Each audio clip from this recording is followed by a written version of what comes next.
Hello, everybody. Happy History Hump Day once again. How's your day going? Is it bad? Is it good? Please let me know if it's terrible. Today's pretty good. It's like rainy and cold, and I like it that way. So we're glad that it's not hot anymore. Hey, a little sun isn't bad, but just chill a little bit, sun. So we're reading The Dawn of Everything, A New History of Humanity by the Davids. Check it out from the library. It's pretty good. It's thick. It's the all of humanity. We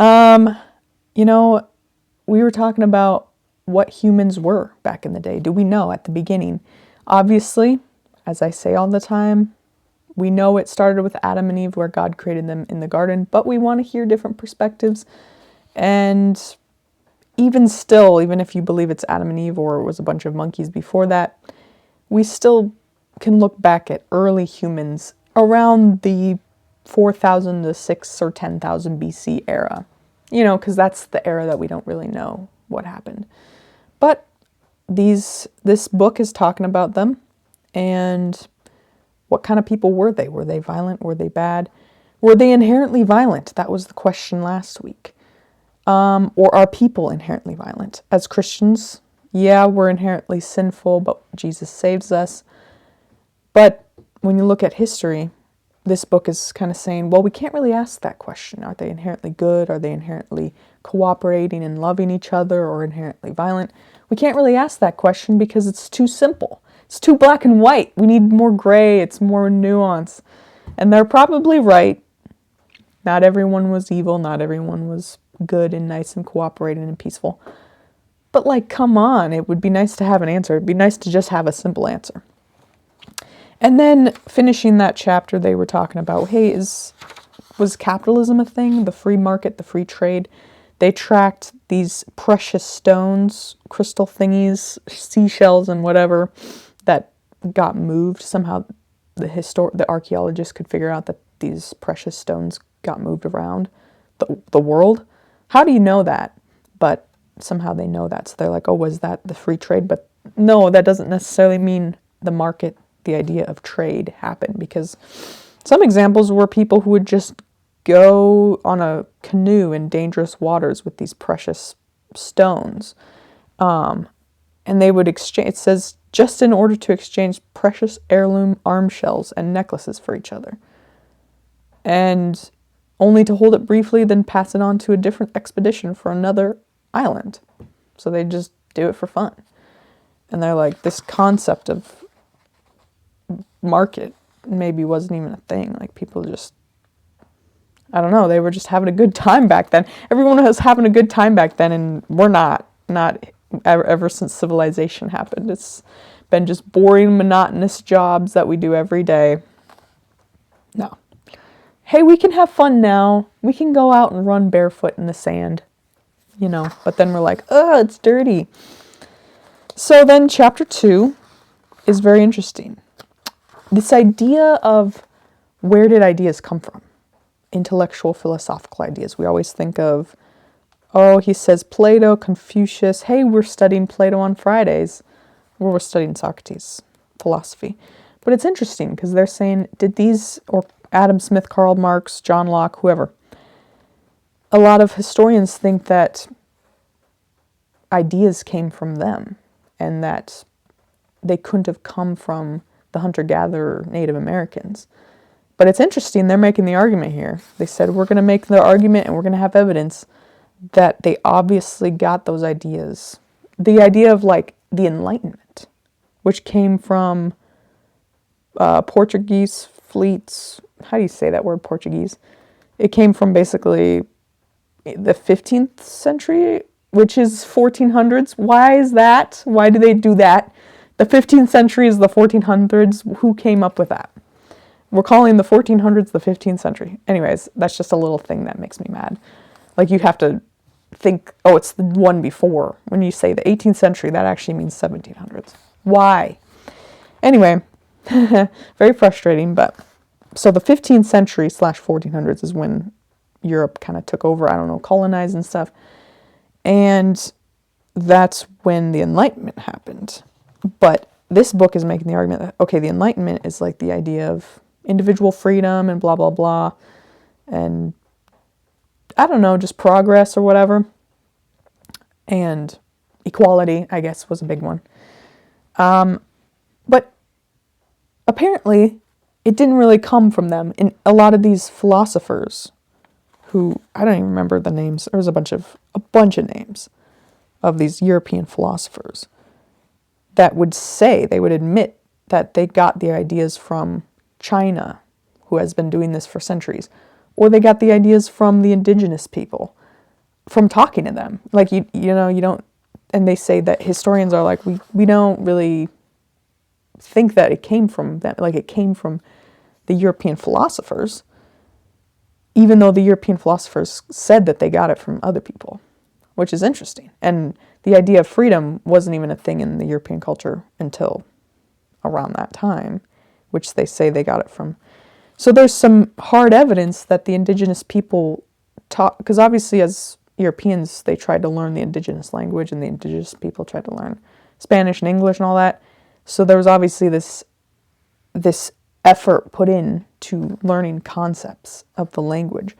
And there were intellectuals and people who thought and had critiques of the European way, which actually caused the Europeans to think about their culture and, I don't know, get the Enlightenment or think about individual freedom and all that. How does that all work together? Because obviously there was a lot of every single culture didn't really have freedom. They all were willing to just like go and take over another tribe or another country or whatever. Pretty much so that's where I go back to, hey, everybody's power hungry, everybody's sinful, and only Jesus can save you. And even when you have Jesus, you still sin. But ultimately, he's the one who's going to save you in the end.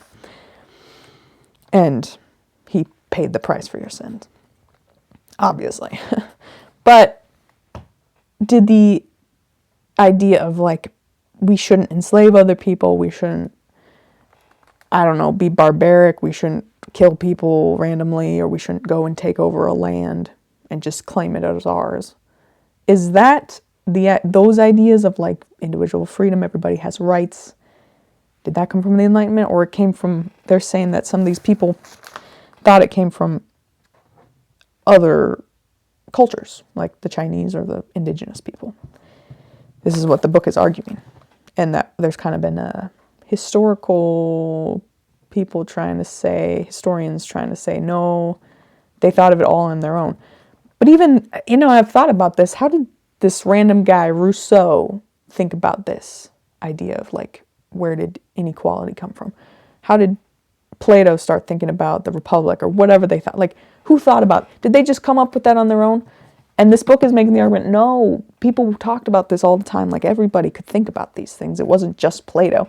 And I'm like, thank you, because I could have thought of that. Although sometimes I wonder if the only reason I think about that is because Plato thought of it first. And I like to think it's original, but it's came from my culture, which came from other cultures, which it just shows you that ideas are just, I don't know, maybe ideas are inherent to every human, and we all talk about them, and then we feed off of each other. I don't know. That's what I do. I read some of these comments on the videos, and I'm like, wow, I never thought about that. I thought I had it all figured out, and then they bring up something, and I'm like, that's a good point. Every time I read a comment, I'm like, never thought about that before. So keep commenting whatever you think about it, because it's interesting. Because I always think that I think I got it figured out, and then I don't, which is frustrating. But I wish I could remember some of the names of all the European philosophers that we talk about. That was like the main gist of this book so far. Oh yeah, and they brought up Christianity. They said like the church back then would persecute people for saying that non-Christian cultures could have been better in some ways. And they would say, no, that's atheistic thought. You're not allowed to think that. But I don't know. Did they really do that? I mean, I'm sure there were some mean churches back then. I don't deny that, but also, you know what? Maybe it's not true. Like the Christian culture, when Christianity spreads, it does. I mean, it's Jesus, so obviously it's going to make a difference. But it is interesting that there can be other cultures that think about these things and think about treating others with respect and all of that. And no, you don't need to be a Christian to think that, obviously. There's tons of non-Christians most non-Christians are very wonderful, nice people. But where does our kindness from the heart and the idea of wanting to treat people with respect come from? I would say it comes from God, obviously. But does it come from European philosophers? Does it come from indigenous people? I don't know. So this was a very interesting read. I'm sure there's some things I'm forgetting. I actually read more than 10 pages this time, so it's hard to summarize everything. But we will keep reading it, chapter 2. And I don't know, it's interesting to think about these ideas that come from philosophers, but then think about the idea of where the ideas came from. And are they all just, do we all just think the same? Does anyone actually have any original thought? No. Or sometimes they do, and I'm like, I never thought about that, but I wish I would have. I wish it would have been me that thought of that. So, anyways, I think when I started to read after a few pages, I think I can only handle 10 pages, because after I was getting past 10, I was like starting to fall asleep again. So there's probably some things I read that I forgot, but I'll keep you in the loop. So just remember, if you think of anything original, talk about it and write it down, and maybe you'll be famous like Plato.